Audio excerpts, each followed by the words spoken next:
नमस्कार। आज हम देखेंगे most important MCQ of general science का पार्ट 3 जो आरवीएनएल के एग्जाम के लिए बहुत इंपॉर्टेंट है। वो क्वेश्चन है जो रिपीटिवली एग्जाम्स में पूछे जाते हैं। तो हम ऑलरेडी इसकी 2 सीरीज कर चुके हैं, ये हमारी लास्ट सीरीज है। तो इसका देखते हैं क्वेश्चन नंबर 31।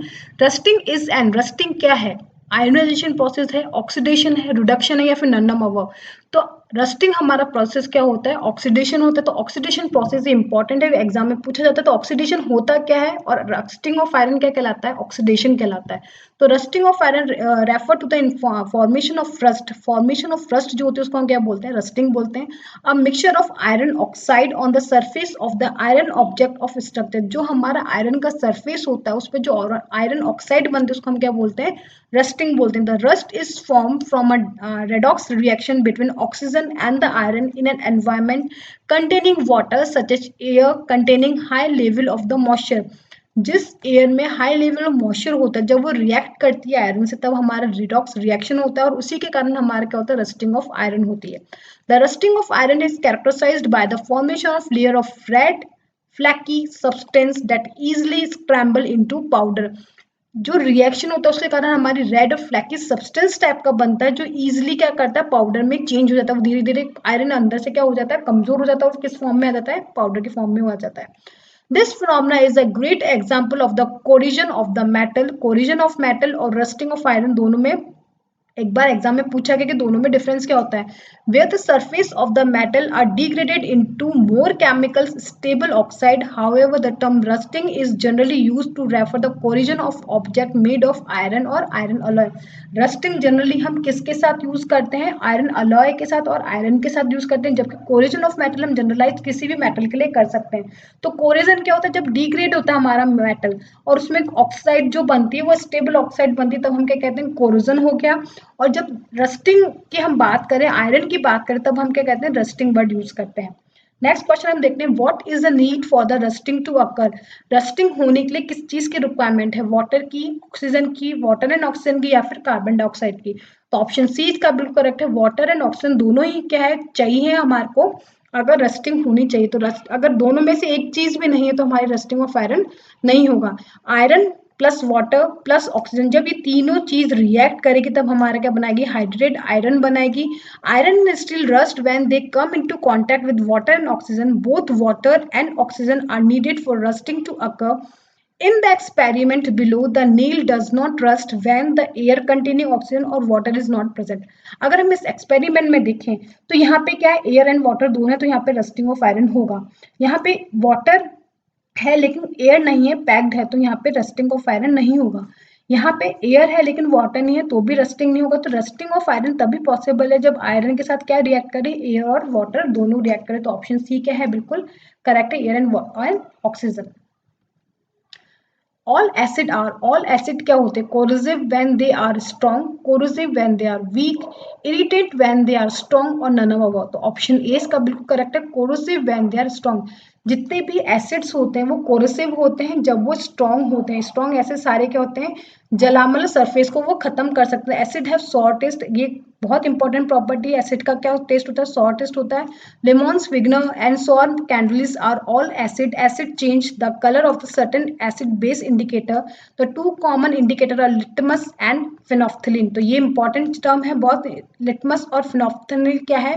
दो कॉमन इंडिकेटर है जो एसिड बेस को चेक करने के लिए काम आते हैं। The major classes of the corrosive chemicals are strong acid and base, hydrating agent and the oxidizing agent, dehydrating agents such as sulfuric acid, sodium hydroxide, calcium oxide, gaseous acetic acid. Corrosive because of their strong affinity for the water. This reaction with water is extremely exothermic। जितने भी acid के reactions होंगे वो सारे क्या होंगे? अधिकतर exothermic होंगे। ये एग्जाम में पूछा गया। तो एसिड के साथ जो भी रिएक्शन होते हैं वो क्या होते हैं? एक्सोथर्मिक होते हैं। और कौन कौन से स्ट्रॉन्ग एसिड है? Sulphuric acid, sodium hydroxide, calcium oxide, ये सारे क्या हमारे स्ट्रॉन्ग एसिड्स हैं। तो कोरिजिव होते हैं नेचर के जब वो क्या हो? स्ट्रॉन्ग हो। Next, when an acid react with a metal carbonate the product form a। जब मेटल के साथ मेटल कार्बोनेट के साथ रिएक्ट करेगा एसिड तो क्या बनाएगा? Salt, water and carbon dioxide, salt and water, water and carbon dioxide या सॉल्ट एंड कार्बन डाइऑक्साइड। तो ऑप्शन ए इसका बिल्कुल करेक्ट है, salt, water and carbon dioxide. Acid react with metal carbonate to form the corresponding salt. जब भी हमारा metal carbonate react करता है एसिड के साथ, तो हमारा क्या बनाता है, सॉल्ट बनाता है, कार्बन डाइऑक्साइड बनाता है और क्या देता है, वाटर देता है। Example, hydrochloric acid on reaction with sodium carbonate form sodium chloride, sodium carbonate and water. तो जब भी मेटल कार्बोनेट रिएक्ट करेगा एसिड के साथ, तो क्या क्या बनाएगा, salt, water and carbon dioxide. Next, which one is an alkyne among the following. इनमें से कौन सा एल्केनाइन नेचर का है, विनेगर, स्लाइवा, अमोनिया या फिर एसिड रेन। ऑप्शन सी इसका बिल्कुल करेक्ट है, अमोनिया क्या है, हमारा एल्केलाइन नेचर का होता है।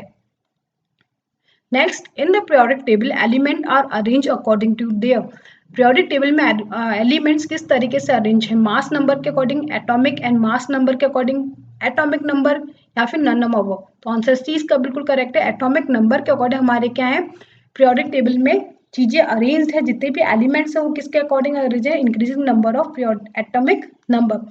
Modern periodic table, the elements are arranged according to their atomic number, not their relative atomic mass. In the periodic table, the elements are arranged into row called period. जो row होती है उनको हम क्या कहते हैं, period कहते हैं. In order of increasing atomic number, vertical columns called groups. तो row हमारी क्या होती है, horizontal होती है, groups हमारे क्या होते हैं, vertical होते हैं. Where the element have similar properties. जो भी हम अरेंज करते हैं periodic टेबल में वो किस अकॉर्डिंग करते हैं, increasing number of atomic number. Next, what is an isotope. Isotopes क्या होते हैं, atom of an element having different mass number, element of an element having same mass number, atom of an element having different atomic number और atoms of an element having same atomic number। तो option A इसका बिल्कुल correct है, isotopes वो होते हैं atoms of element having different mass number, जिनका different mass number होता है उनको हम क्या कहते हैं, आइसोटोप्स कहते हैं। तो आइसोटोप पे से क्वेश्चन पूछा जाता है, आइसोटोप्स और आइसोबार पे जनरली आता है क्वेश्चन। तो आइसोटोप वन ऑफ टू और more species of atom of chemical element which the same atomic number, जिनका सेम एटॉमिक नंबर होता है उनको हम क्या कहते हैं, आइसोटोप कहते हैं। And the position in the periodic table and nearly identical chemical behaviour but with the different atomic masses, the physical property, every chemical element have one or more isotope। अधिकतर सबके क्या है, एक से ज्यादा क्या है, आइसोटोप्स होते हैं। और आइसोटोप्स के क्या सेम होते हैं, एटॉमिक नंबर सेम होते हैं। और आइसोबार्स के क्या सेम होते हैं, एटॉमिक मास सेम होते हैं। तो याद रखें, आइसोटोपिक का means at same atomic number, isobar का means same atomic mass. Next, अगर हम आइसोटोप्स के बारे में बात करें तो आइसोटोप्स में हम रेडियो एक्टिविटी एलिमेंट्स के भी बारे में बहुत ज्यादा पूछा जाता है एग्जाम में, तो इसको हम एक बार देख लेते हैं। इसमें हम देखें तो आइसोटोप्स क्या होते हैं, isotopes are said to be either stable और रेडियो एक्टिव। तो आइसोटोप दो तरीके के होते हैं, या तो वो स्टेबल होंगे या तो वो क्या होंगे, रेडियो एक्टिव होंगे। तो रेडियो एक्टिव आइसोटोप्स बहुत इंपॉर्टेंट है। Therefore isotopes are the radioactive are often called radioisotopes और radionuclei. Isotopes that do not decay radioactively are known as stable isotope or stable nuclides. As per as the finding, there are about 339 naturally occurring nuclides or isotopes on the planet Earth. Earth के पे हमको कितने मिलते हैं, 339 क्या मिलते हैं, generally naturally occurring isotopes मिलते हैं। In this, 286 are said to be primordial nuclides which are believed to have existed since the formation of the solar system। जिससे 286 तो वो आइसोटोप्स है जो हमारे सोलर सिस्टम जब बना था तब से एग्जिस्ट करते हैं। कुछ एग्जांपल देखें हम आइसोटोप के, तो ऑक्सीजन का आइसोटोप, ऑक्सीजन का नंबर है 16, 17 एटॉमिक नंबर और 18 का हमारा क्या है 16। तो हमारे कितने में होता है, 8 एटॉमिक नंबर इसका क्या होता है, 16 होता है। तो एटॉमिक नंबर क्या है, सेम है, लेकिन मास नंबर क्या होता है, डिफरेंट। तो आइसोटोप क्या है, 16, 17 and 18। Isotope of uranium, uranium की हम बात करें तो 235, यूरेनियम 238। क्लोरीन की बात करें तो 35, chlorine 37 are the isotope form of chlorine. Isotope of fluorine की बात करें तो 17, 18 और 19 फ्लोरीन के आइसोटोप्स हैं। हाइड्रोजन की बात करें तो हाइड्रोजन 1, हाइड्रोजन 2 और hydrogen 3 are the isotope of the hydrogen. And isotopic form of the carbon, carbon 12, carbon 13 and carbon 14। ये जो लिस्ट है ये बहुत इंपॉर्टेंट है, आप कोई भी एग्जाम ले लो, अगर कोई क्वेश्चन आएगा आइसोटोप्स पे से तो इनमें से कोई ही क्वेश्चन पूछा जाएगा कि कौन से आइसोटोप्स इसके नियर बाय होते हैं। तो आइसोटोप का क्या याद रखोगे, एटॉमिक नंबर सेम है लेकिन क्या डिफरेंट होता है, एटॉमिक मास डिफरेंट होता है। नेक्स्ट देखते हैं, atomic number are represented by which letter. Atomic number को हम किससे रिप्रेजेंट करते हैं, तो ऑप्शन डी इसका करेक्ट है, जेड से हम क्या रिप्रेजेंट करते हैं, एटॉमिक नंबर को रिप्रेजेंट करते हैं। तो atomic number represent by letter Z of an element is the number of proton in the nucleus of atom of that element। जितने नंबर ऑफ प्रोटॉन होते हैं उस एटम में उसको हम रिप्रेजेंट करते हैं Z से। Next, which science is sometimes called central science. Central science हम किसको कहते हैं? फिजिक्स, केमिस्ट्री, बायोलॉजी या फिर जियोलॉजी। तो एग्जाम्पल इसका आंसर बी बिल्कुल सही है। केमिस्ट्री को हम क्या कहते हैं? सेंट्रल साइंस कहते हैं। क्यों? Chemistry is often refer to as central science because it join together physics and mathematics, biologically and medicine and the earth and environment science. Chemistry वो ब्रांच है जिसमें फिजिक्स, केमिस्ट्री, मैथ्स, बायोलॉजी और medicine सब चीजें include होती है। इसके लिए हम केमिस्ट्री को क्या कहते हैं? सेंट्रल साइंस कहते हैं। Next, which acid is use in the body to help digestion. हमारी बॉडी में डाइजेशन में कौन सा एसिड हेल्प करता है? Hydrochloric acid, sulphuric acid, acetic acid या फिर बोरिक एसिड। तो ऑप्शन ए इसका करेक्ट है। हाइड्रोक्लोरिक एसिड हमारी बॉडी में फूड को डाइजेस्ट करने में हेल्प करता है। तो hydrochloric acid is the gastric juice break down the food and digestive enzymes split up the proteins.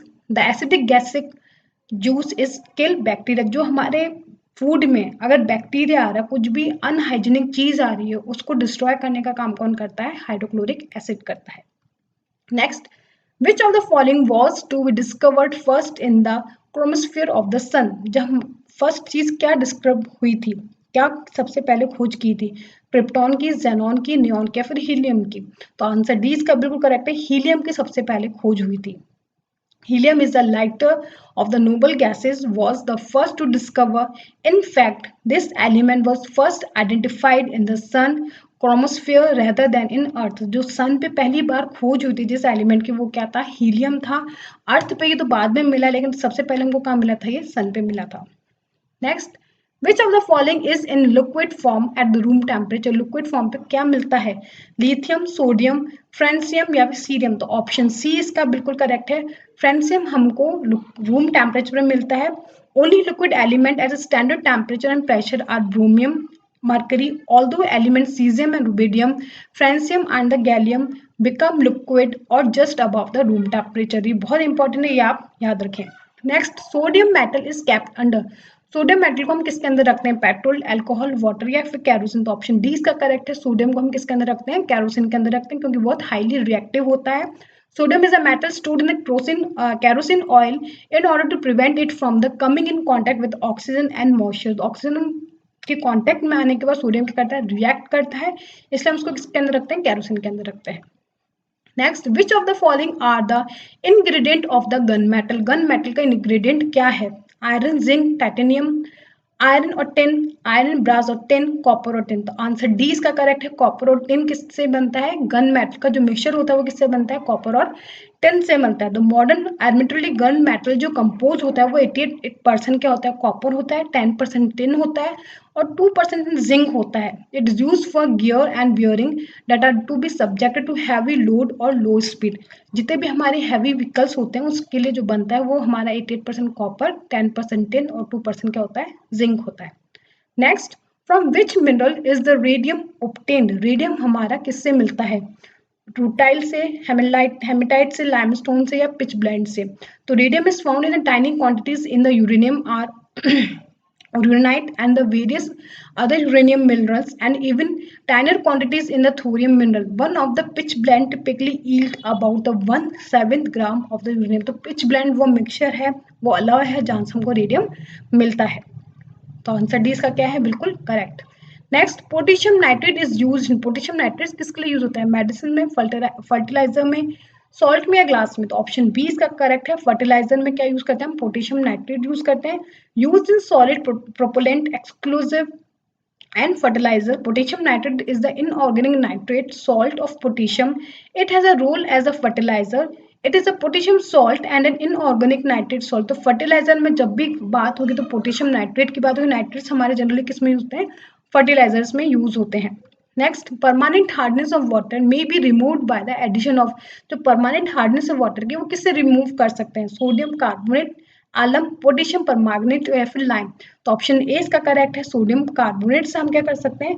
Permanent जो हमारी हार्डनेस है वाटर की वो हम क्या कर सकते हैं? उसको रिमूव करते हैं। Sodium carbonate is a water soluble in nature and hence add a large amount of carbonate ions to the water।